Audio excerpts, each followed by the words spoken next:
Robert Kelly, who's a foreign policy expert with the Pusan National University in Seoul. He has also worked for the United States government, and he joins me now from the South Korean capital. Dr. Kelly, is this a common occurrence? Does North Korea engage in this sort of transfer of weapons with other countries often?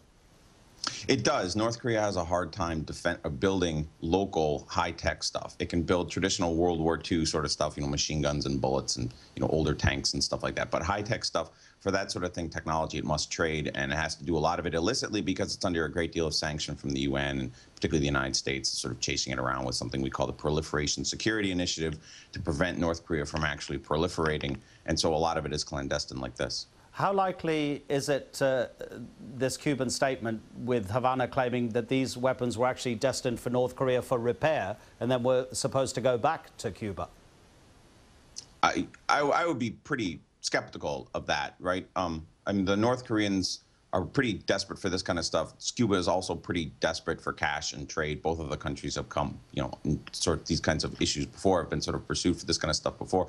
I would doubt that. I mean, I suppose it's possible. I mean, maybe we should give them the benefit of the doubt. But Cuba, I mean, the Cubans know that North Korea is sort of particularly sanctioned by, again, what we call the Proliferation Security Initiative, which is a program by the United States and many allies, including South Korea, to prevent North Korea from engaging in this kind of trade. So I'm not surprised that this happened, and the Cubans really shouldn't be either. Do you think there's a case for checking every ship that passes through the Panama Canal that belongs or is destined to a country that is under United Nations sanctions? That would be very expensive, and it would be a pretty tough infringement on the sovereignty of a lot of states. My guess is only for a few of the worst would that probably be tolerable. North Korea would be one of them, but I think to go that far would be pretty significant. All right, Robert Kelly, we appreciate your time. Thank you very much indeed. Thank you for having me.